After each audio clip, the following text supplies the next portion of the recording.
El amigo de mi esposo me la hizo sentir toda. Me encantó, nunca pensé que traicionaría a Daniel de esa manera. Después de 11 años de matrimonio, 2 hijos, una casa en los suburbios y una vida que desde afuera parecía perfecta, nunca imaginé que sería yo quien lo destruiría todo. Pero aquí estoy, sentada en este apartamento vacío que alquilé después de que todo explotara, tratando de entender cómo llegué a este punto. Tratando de ser honesta conmigo misma, aunque la verdad duela más que cualquier mentira. Conocí a Marcos en la cena de cumpleaños de Daniel. Era marzo y habíamos organizado una reunión en casa con sus amigos más cercanos. Marcos acababa de regresar de vivir 5 años en España, era arquitecto, socio de Daniel en un proyecto nuevo. Llegó con una botella de vino caro y esa sonrisa que después aprendería a conocer también, la que hacía que sus ojos se arrugaran en las esquinas. Así que tú eres la famosa Elena, dijo al estrechar mi mano. Daniel no ha parado de hablar de ti en nuestras reuniones. Su mano era cálida, firme. La sostuvo un segundo más de lo necesario. Debí haberlo notado entonces, esa primera chispa. Pero lo ignoré, lo archivé en algún rincón de mi mente como algo sin importancia. Daniel y Marcos se hicieron inseparables rápidamente. El proyecto en el que trabajaban requería largas horas, juntas nocturnas, viajes ocasionales. Marcos empezó a venir a casa con frecuencia, a veces para trabajar, otras veces solo para tomar cerveza y ver el fútbol. Yo preparaba botanas, me sentaba con ellos un rato antes de irme a acostar a los niños. Era agradable, normal. Marcos se volvió parte de nuestra rutina familiar. Lo que no era normal era cómo había empezado a arreglarme más cuando sabía que él vendría. Cómo elegía con más cuidado mi ropa, cómo me ponía ese perfume que Daniel ya ni notaba. Cómo mi corazón latía un poco más rápido cuando escuchaba su voz en la puerta. Me decía a mí misma que solo quería verme bien, que no había nada malo en cuidar mi apariencia. Pero en el fondo sabía que era mentira. Sabía exactamente qué estaba haciendo, aunque no quisiera admitirlo. La primera vez que algo realmente cambió fue una noche de julio. Daniel había tenido que viajar de emergencia a Monterrey por un problema con otro proyecto. Los niños estaban en casa de mis padres porque yo tenía guardia en el hospital al día siguiente, soy enfermera en urgencias, trabajo turnos de 12 horas. La casa estaba vacía, silenciosa, y yo disfrutaba de esa paz cuando sonó el timbre. Era Marcos. Traía una laptop y papeles. Perdón por venir sin avisar, dijo. Dejé unos planos aquí la semana pasada y los necesito urgente para una presentación mañana temprano. Daniel no está, le dije, pero me hice a un lado para dejarlo pasar. Viajó a Monterrey. Lo sé. Me mandó mensaje. Entró, dejando un rastro de su colonia, algo con notas de madera y especias que me mareaba de una forma que no quería analizar. Los planos deben estar en el estudio. ¿Te molesta si busco? Por supuesto que no me molestaba. Le ofrecí café, que aceptó. Mientras él buscaba sus papeles, yo preparé la cafetera, consciente de cada movimiento mío, de cómo mi vestido de casa se ajustaba a mi cuerpo, de mi cabello suelto cayendo sobre mis hombros. Me sentía como una adolescente, nerviosa y emocionada, y me odiaba por ello. Encontró los planos. Debió haberse ido entonces. Yo debía haberme despedido en la puerta. Pero ninguno de los dos hizo lo correcto. ¿Te molesta si me tomo el café antes de irme?, preguntó. El tráfico a esta hora es infernal. Nos sentamos en la sala, en extremos opuestos del sofá, manteniendo una distancia apropiada. Hablamos de trivialidades al principio, el clima, el trabajo, los niños. Pero la conversación se fue profundizando. Me preguntó cómo estaba realmente, y algo en su tono, en cómo me miraba esperando una respuesta honesta, hizo que las palabras salieran solas. Le conté sobre la monotonía, sobre cómo Daniel y yo éramos más compañeros de cuarto que esposos últimamente. Como hacía meses que no teníamos una conversación real, solo logística sobre quién recogería a los niños o qué faltaba comprar en el súper. Como me sentía invisible, como un mueble más de la casa. Elena, dijo suavemente, y la forma en que pronunció mi nombre hizo que algo se agitara en mi pecho. Daniel es un idiota si no ve lo increíble que eres. Se había acercado mientras hablábamos. Ya no estábamos en extremos opuestos del sofá. Podía ver las motas doradas en sus ojos cafés, podía sentir el calor de su cuerpo cerca del mío. No debería haber dicho eso, continuó, pero no se alejó. Pero es verdad. Eres brillante, divertida, hermosa. Y mereces a alguien que te vea. Marcos. No sé si fue una advertencia o una súplica. Dime que pare, susurró. Su mano rozó mi mejilla, apartando un mechón de cabello. Dime que me vaya y lo haré. Debí decirlo. Esas dos palabras simples que hubieran salvado mi matrimonio, mi familia, todo. Pero no las dije. En lugar de eso, me incliné hacia adelante y lo besé. Fue como despertar después de años de estar dormida. Como recordar que era una mujer, no solo una madre, una esposa, una enfermera. Sus labios eran diferentes a los de Daniel, su forma de tocarme era urgente, hambrienta, como si fuera agua y él llevara años en el desierto.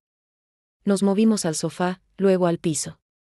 La ropa fue desapareciendo entre besos desesperados y caricias que quemaban.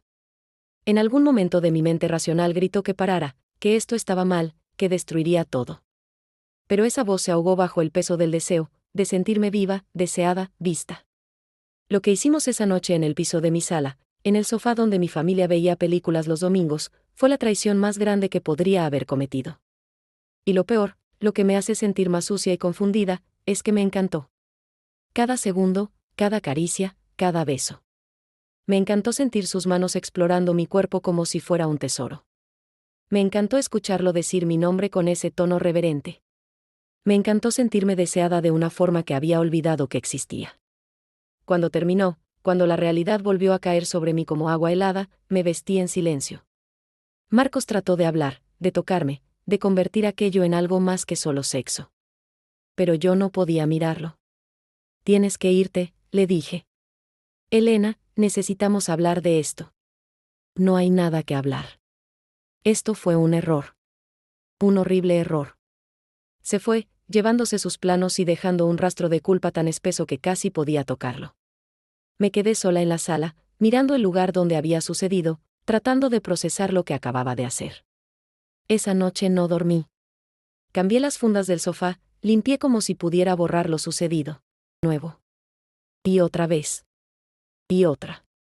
Marcos y yo nos convertimos en expertos en mentiras. Encuentros rápidos cuando Daniel viajaba, mensajes codificados, miradas cargadas durante las cenas familiares que nadie más notaba. Cada vez me decía que sería la última, y cada vez volvía a caer. Porque la verdad incómoda, la que me hacía sentir como la peor persona del mundo, es que me encantaba. Con Daniel, el sexo era una tarea más en nuestra lista de pendientes. Mecánico, rápido, predecible. Con Marcos era fuego, pasión, descubrimiento. Me hacía cosas que Daniel nunca había intentado, me llevaba a lugares que no sabía que existían. Y cada vez que estábamos juntos, una parte de mí moría un poco más, reemplazada por esta versión de Elena que no reconocía. Duró 6 meses.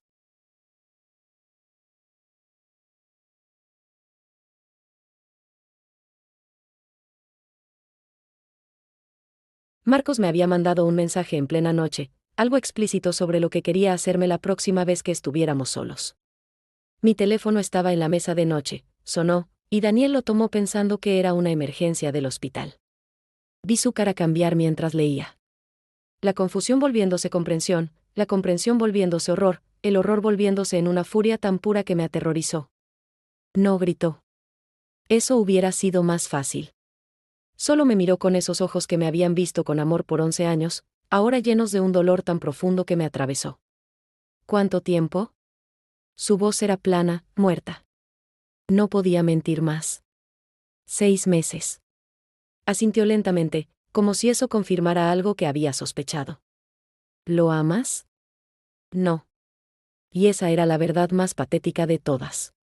No amaba a Marcos. Solo amaba cómo me hacía sentir. Había destruido mi familia por pura vanidad, por un ego hambriento de atención y deseo. Quiero que te vayas, dijo Daniel. Ahora. Empaqué una maleta mientras él se quedaba sentado en la cama, mirando al vacío. Antes de irme, traté de hablar, de explicar, de pedir perdón. Él levantó una mano para detenerme. No puedo verte ahora mismo, dijo. Si te quedas un minuto más, no sé qué haré. Me fui esa noche, dejando atrás mi vida, mis hijos dormidos sin saber que su mundo estaba por destruirse, mi esposo roto en pedazos. Daniel confrontó a Marcos al día siguiente. Hubo golpes, gritos, el fin de una amistad de años. La sociedad se disolvió, el proyecto se fue al carajo, ambos perdieron dinero. La familia de Daniel, que me había acogido como una hija, me borró de sus vidas. Mis propios padres apenas podían mirarme. ¿Los niños? Dios, los niños son lo peor. La confusión en sus ojos cuando papá les explicó que mamá no viviría más con ellos. Las preguntas que no podía contestar honestamente. La forma en que mi hija de 8 años me preguntó si ya no nos amábamos y yo tuve que mentir y decir que a veces el amor no es suficiente cuando la verdad es que yo había tirado nuestro amor a la basura por algo que ni siquiera era amor, solo lujuria y egoísmo. Marcos intentó contactarme después de que todo explotó. Dijo que podíamos estar juntos ahora, que siempre había sentido algo especial por mí. Pero verlo solo me provocaba náusea. No era él quien me gustaba, era la fantasía, el escape, la mentira. Sin el elemento prohibido, sin la emoción del secreto, solo quedaba un hombre que había traicionado a su mejor amigo y una mujer que había destruido a su familia. Le bloqueé de todas partes. No he vuelto a saber de él. Han pasado 8 meses desde que todo se vino abajo. Daniel está en proceso de divorciarme. Tengo custodia compartida de los niños, los veo fines de semana alternos. Ellos están en terapia, tratando de procesar el divorcio de sus padres. Mi hija ha empezado a tener pesadillas. Mi hijo, que tiene 6 años, me pregunta constantemente cuándo volveremos a ser una familia. Yo también estoy en terapia, tratando de entender por qué lo hice. Mi terapeuta habla de vacíos emocionales, de baja autoestima disfrazada de confianza, de buscar validación externa. Todo suena razonable, psicológico, casi como si me diera una excusa. Pero la verdad más simple es que tomé decisiones egoístas, una tras otra, sabiendo que estaban mal. No hay diagnóstico que cambie eso.